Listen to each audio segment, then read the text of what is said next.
इयत्ता 7वी general science standard 7मधला आपला lesson number 8 चालू आहे, स्टॅटिक इलेक्ट्रिसिटी.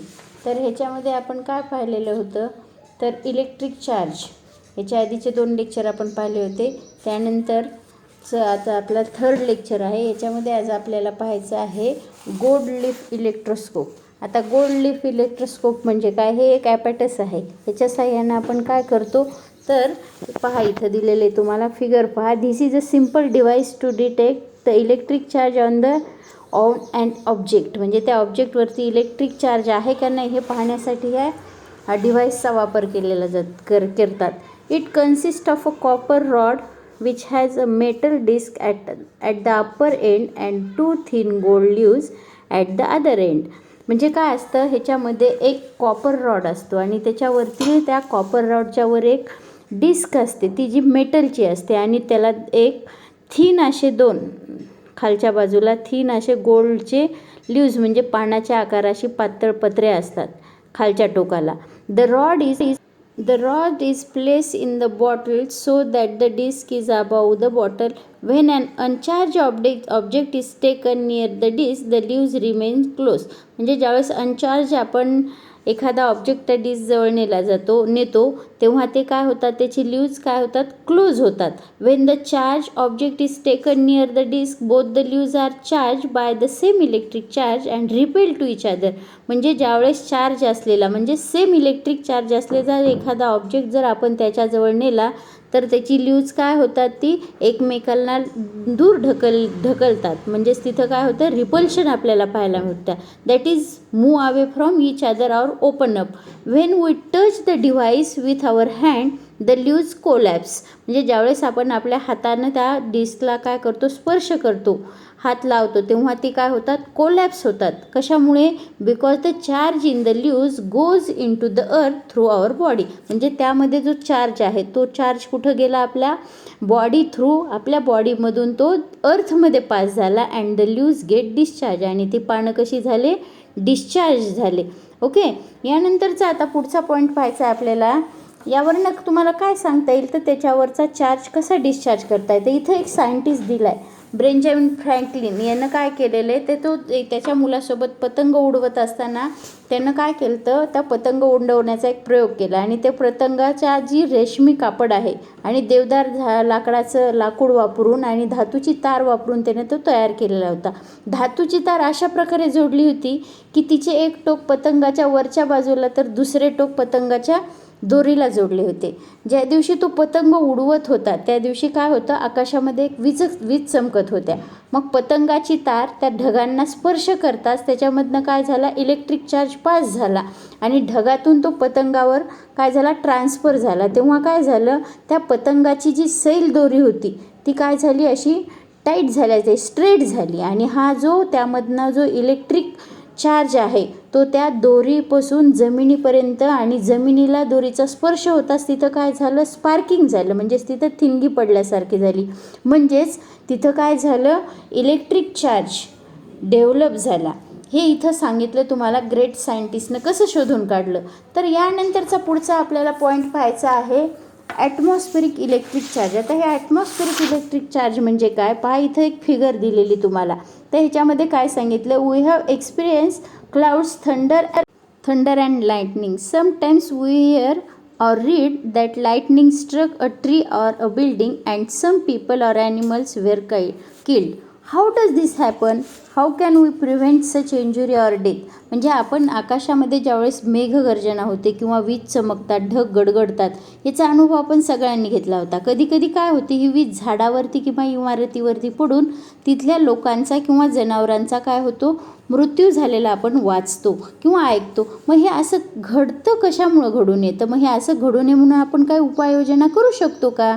किंवा आकाशात वीज चमकते, मग जमिनीवर वीज पडते, म्हणजे नेमकं काय घडतं. आता हे पाहण्यासाठी आपल्याला पुढे तर साईडला एक फिगर दाखवली, त्याचं निरीक्षण करा. लाईटनिंग. आता लाईटनिंग म्हणजे काय, तर वीज पडणे. वेअर एअर अँड क्लाउड्स रब against each other in the sky, the upper part of sub cloud is on the upper side becomes positively charged and the lower side becomes negatively charged. म्हणजे ज्यावेळेस हवा आणि cloud म्हणजे ढग हे एकमेकावरती काय होतात, रब होतात म्हणजे घासल्या जातात. तिथं काय होतं तर अप्पर पार्टमध्ये म्हणजे तिथल्या बाजूला काहीतरी एक इलेक्ट्रिसिटी निर्माण होते. मग वरच्या बाजूला तिथं कोणता चार्ज झाला तर वरच्या बाजूला तिथं पॉझिटिव्ह चार्ज झाला आणि खालच्या बाजूला निगेटिव्ह चार्ज झाला. पहा इथं साईडला फिगर दाखवले, क्लाउड दाखवलेत. अप्पर साईडला काय पॉझिटिव्ह चार्ज आणि लोअर साईडला निगेटिव्ह चार्ज. मग ज्यावेळेस काय होतं ते हे the science behind lightning and lightning strike is completed. मग इथं काय होतं सायन्सच्या मध्ये तुम्हाला पाहायचं लाईटनिंग आणि स्ट्रायकिंग कसं होतं ते.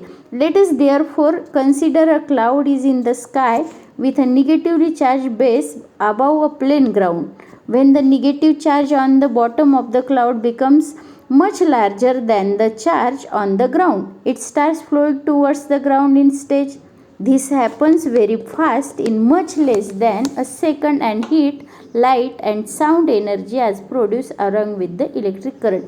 म्हणजे ज्यावेळेस आकाशामध्ये ढग आणि हवा आणि ढग घासले जातात तेव्हा वर असणारी काही ढग काय असतात पॉझिटिव्ह चार्ज असतात आणि खालची असणारी खालच्या बाजूची ढग कशा असतात निगेटिव्ह चार्जने बनलेली असतात. मग ज्यावेळेस वीज चमकते किंवा पडते तर यामागे काहीतरी विज्ञान आहे, सायन्स आहे. मग आता काय होतं ज्यावेळेस आपण सपाट जमिनीवरती आकाशातलं एक मायनस असलेला ढगाचा विचार करू म्हणजे खालच्या बाजूचा निगेटिव्ह चार्ज असलेला, जेव्हा ढगाच्या खालच्या बाजूचा जो निगेटिव्ह चार्ज आहे तो कुठं होतो पॉझिटिव्ह चार्जकडे अट्रॅक्ट होतं. हे आपण सांगितलेलं निगेटिव्ह चार्ज पॉझिटिव्ह चार्जला काय करतो अट्रॅक्ट होतं. मग तीच प्रोसेस इथं घडते. जे खालच्या बाजूचे ढग आहेत ते जमिनीवर कोणता आहे चार्ज पहा इथं फिगरमध्ये दाखवला आपल्या जमिनीवरती आहे पॉझिटिव्ह चार्ज. म्हणून हे निगेटिव्ह चार्ज ह्या जमिनीच्या दिशेने म्हणजे पॉझिटिव्ह चार्जकडे काय झालेत ॲट्रॅक्ट झालेत. मग हे ज्यावेळेस ते एकमेकाकडे ॲट्रॅक्ट होते तेव्हा खूप जास्त काय होतं तिथं चार्ज तयार होतो आणि तो काय होतो टप्प्याटप्प्यानं काय होतं जमिनीकडे यायला लागतो किंवा वाहू लागतो. मग हे अतिशय जलद म्हणजे 1 सेकंदापेक्षाही खूप कमी वेळामध्ये ही काय होते ही घटना घडते. आणि यावेळेस काय होतं की ज्यावेळेस आपण म्हणतो वीज पडली म्हणजे त्यावेळेस काय होतं तो वीज आपल्या जमिनीवर इलेक्ट्रिक करंट हा लँडच्या दिशेने म्हणजे जमिनीच्या दिशेने काय होतो ट्रान्सफर होतो. म्हणून आपण काय म्हणतो ह्यालाच काय म्हणायचं लाईटनिंग म्हणजेच ही काय पडली आपण वीज पडणे असं म्हणतो. या लक्षात आलं. यानंतरचा नेक्स्ट पॉईंट पाहायचा आहे आपल्याला लाईटनिंग स्ट्राईक. मग ही वीज कशी पडते, वीज पडणे म्हणजे काय. You probably know that when there are electrically charged cloud in the sky, electricity is attract towards a tall building or tree. म्हणजे काय ज्यावेळेस इलेक्ट्रिक चार्ज त्या ढगामध्ये असताना काय होतं ते ज्यावेळेस जमिनीकडे अट्रॅक्ट होतात त्यावेळेस ते कुठं पडणार की उंच इमारतीवर किंवा झाडावरती काय होते ती इलेक्ट्रिसिटी अट्रॅक्ट होते. हे तुम्हाला माहिती आहे. म्हणजे ज्यावेळेस electricity when lighting strike on opposite electric charge is generated on the roof or a building or on the top of the tree by induction. Due to the attraction between the positive charge on the cloud and the building, the charge on the clouds flow towards the building. This is called a lightning strike. म्हणजे ज्यावेळेस इमारतीच्या छतावर किंवा झाडाच्या शेंड्यावरती काय होतं ते वीज पडते म्हणजे झाडावरती पडते आपण असं म्हणतो. तर हे काय होतं तिथं ते अपोजिट चार्ज असल्यामुळं काय होतं अट्रॅक्शन होतं आणि काय होतं ती वीज त्या जमिनीकडे खेचल्या जाते हे तुम्हाला सांगितले. मग हे जे अट्रॅक्शनमुळं काय होतं ढगामधला जो प्रभार आहे इलेक्ट्रिक चार्ज आहे तो काय होतो इमारतीकडे किंवा झाडाकडे काय होतो प्रभावित होतं आणि ही जी ज्यावेळेस इलेक्ट्रिक एनर्जी निर्माण होते त्यालाच काय म्हणतो आपण लाईटनिंग स्ट्राईक असं म्हणतो. ओके. आता इथं तुम्हाला काय दिलं आहे पहा डू यू नो एक छोटासा माहितीसाठी एक छोटासा हे दिलेला काय दिलं do you know due to the tremendous heat and lightning generated by heating, a chemical reaction occurs between nitrogen and oxygen in the air and nitrogen oxide gas is formed. It mixes with the rain water comes down to the earth and supplies nitrogen to the soil and thus improving the fertility. ज्यावेळेस electric current हा जमिनीकडे pass होतो त्यावेळेसच तिथं heat light आणि sound energy ही काय होते, तयार होते. म्हणजे आपण विजेचा आवाज ऐकतो, गडगडताना ऐकतो किंवा लाईट पाहती, वीज चमकलेली दिसते आणि त्याचबरोबर काय होतं, त्याचा इलेक्ट्रिक करंटसुद्धा आपल्याला म्हणजे खाली पडली म्हणजे तिथली ती वस्तू, ती जागा ती काय होते, जळल्या जाते, नाश होते. मग ह्यावरनं काय होतं, ज्यावेळेस हा विजेमुळे निर्माण होणारी जी प्रचंड उष्णता असते त्याच्यामुळं काय होतं, प्रकाशामधले जे प्रकाश आहे तो काय होतो, हवेतील नायट्रोजन आणि ऑक्सिजन यांच्यामध्ये काय होते, केमिकल रिॲक्शन होऊन तिथं नायट्रोजन ऑक्साईड हा गॅस तयार होतो आणि हा जो गॅस आहे हा पावसाच्या पाण्यामध्ये काय होतो, मिसळून जमिनीवर येतो आणि जमिनीची काय होते, त्याच्यामुळे सुपीकता वाढते. म्हणजेच तिथं काय वाढतं, फर्टिलिटी काय होते, इम्प्रूव्ह होते. नंतरचं काय होतं, due to the energy of the lightning the oxygen in the air is converted into ozone. This ozone gas protects us from the harmful ultraviolet rays coming from the sun. म्हणजे ह्या विजेच्या ऊर्जेमुळे हवेतील ऑक्सिजनचे जे ओझोनमध्ये रूपांतर होते, हा ओझोन वायू काय करतो, सूर्यापासून येणारी जी अल्ट्राव्हायोलेट किरण आहेत ते त्यांचं काय करतो, त्याच्यापासून आपलं रक्षण करतो.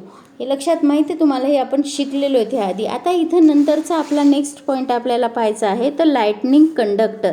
What is mean by lightning conductor. आता ह्याचा उपयोग काय आणि हे कशासाठी वापरतात हे पहा. आता इथला next point, lightning conductor. The lightning conductor is a device use for the protection from the lightning strike. म्हणजे आता ज्यावेळेस ही वीज पडते त्यावेळेस त्या विजेपासून आपलं संरक्षण होण्यासाठी आपल्याला काहीतरी उपाययोजना करावं लागतील. म्हणून ह्याच्यापासून आपला बचाव होण्यासाठी आपण हे लाइटनिंग कंडक्टर वापरतो. तर ह्या डिव्हाइसचा यूज काय आहे, to protect from lightning strike. It consist, आता हे तयार कसं केलेलं आहे, it consist of a long copper strip with one end fork and this end is at the highest part of the building. The other end of the strip is connected to a place of cast iron. म्हणजे काय, हे एक long copper strip घेतलेली आहे. म्हणजे ह्याच्यामध्ये एक तांब्याची एक हे आहे, स्ट्रीप आहे आणि त्याचं एक एंड काय केलेलं आहे, इमारतीच्या वरच्या बाजूला ठेवलेलं आहे आणि खालच्या बाजूला ती वायरच्या साह्यानं इमारतीपासून ग्राउंड फ्लोअरला म्हणजे जमिनीत ते वायर आणलेलं असतं. तर त्याच्या वरच्या बाजूला एका बाजूला काय आहे, other end of the strip is connected a plate of cast iron. म्हणजे खालच्या बाजूला जो वायर आले त्याला काय, कॉस्ट आयर्नची एक प्लेट अटॅच केलेली असते. A pit is dug in the ground, coal salt are filled into the pit and the iron plate is placed upright in the pit. म्हणजे ज्यावेळेस ती प्लेट खालच्या वायरला जोडलेली ती काय केली, जमिनीत हे केलेली असते, घातलेली असते खोल खड्डा करून आणि त्या खड्ड्यामध्ये कोल आणि सॉल्ट म्हणजे कोळसा आणि मीठ ह्याचं मिश्रण त्या खड्ड्यामध्ये भरून ती प्लेट काय केली जाते, आतमध्ये तिथं पॅक केली जाते. There is also provision for pouring water into it. म्हणजे तिथं अशी एक सोय केली जाते, त्याच्यामध्ये आपण काय केलं, प्युअर वॉटर ट्रान्सफर टाकायचं असतं. This helps to spread the electric charge quickly into the ground and prevent damage. मग ह्याचा उपयोग काय होतो, हे कशामुळं होतं, तर ज्यावेळेस ही वीज त्या ह्याच्यावरती वरच्या वरती दाखवली, इथं टीप दाखवली, तिथून ज्यावेळेस वीज पडते त्यावेळेस ती काय होते, त्या कॉपर स्ट्रीपच्या साह्यानं जमिनीमध्ये ट्रान्सफर होते आणि तिथं आल्यावरती ती काय होते, डॅमेज होते. म्हणजे तिथं डिस्चार्ज होते. आयर्न इथं दाखवले, कॉस्ट आयर्न प्लेट आणि कोल अँड सॉल्ट घालून इथं कसं पॅक केलेले आणि वरच्या बाजूनं कशी पडलेली दाखवली. फिगर पहा म्हणजे तुमच्याबरोबर लक्षात येईल. मग इथं असं काय होईल, ह्याच्यामुळं आपल्या इमारतीचं आपल्याला प्रोटेक्शन करता येईल. Whenever an electrically charged cloud passes over the building, the electric charge flowing towards the building are conducted into the ground through the copper strip and damages to the building and provided. म्हणजे ज्यावेळेस हा electric charge असलेला म्हणजे electrically charge cloud आपल्या इमारतीवरून जातो किंवा प्रभावित होऊन त्याच्यामधली जी वीज अट्रॅक्ट करण्याची क्षमता असते, तर ती काय होते, त्या आयर्नच्या माध्यमातून जमिनीपर्यंत पोहोचवली जाते. त्यामुळं काय होतं, इमारतीचं नुकसान टळतं आणि उंच इमारतीवर अशी जी लाइटनिंग कंडक्टर बसवल्यानं काय होतं, आजूबाजूच्या परिसराची सुद्धा जी इलेक्ट्रिक वीज पडण्यापासून काय होतं, तिथं संरक्षण होतं.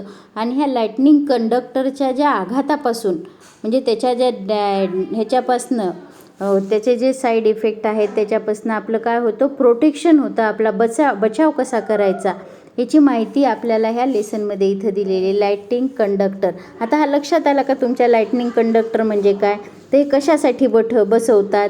आता ज्यावेळेस तुम्हाला हे why is the upper end of the lightning conductor pointed, मग ज्यावेळेस हा पॉइंटर कशामुळे असतं तर पॉईंट वरच्या बाजूला ज्यावेळेस इलेक्ट्रिक त्याच्यावरती पडते, वीज पडते, त्यावेळेस ती पॉईंटवरती पडल्यामुळे ताबडतोब काय होते, ती ट्रान्सफर होण्यास मदत होते. म्हणून तिचं वरचं कंडक्टरचं पॉईंट कसा असतो, अतिशय असा पॉइंटेड असतो. Why are coal and salt added to the pit in the ground. मग इथं कोल आणि पीठ हे कशामुळं बसवले तर कोल, सॉल्ट आणि पीठ हे काय आहेत, त्या इलेक्ट्रिक चार्जला, पॉझिटिव्ह आणि निगेटिव्ह चार्जला डिस्चार्ज करण्याचं काम करतात आणि ते जमिनीत घातल्यामुळे तिथं काय होतं, ते डॅमेज होतात आणि तिथली ती अर्थिंग काय होते, त्याला आपण अर्थिंग मिळतो. असं अर्थिंग देतो आपण, मोठ्या मोठ्या बिल्डिंग बांधतो त्यावेळेस काय करतो, अर्थिंग देतो. म्हणजेच हा प्रकार कशाचा आहे, अर्थिंगचा, ज्यामुळे आपल्या इमारतीचं काय होईल, प्रोटेक्शन होईल. आता इथं हा तुम्हाला लाईट कंडक्टर पॉईंट समजला.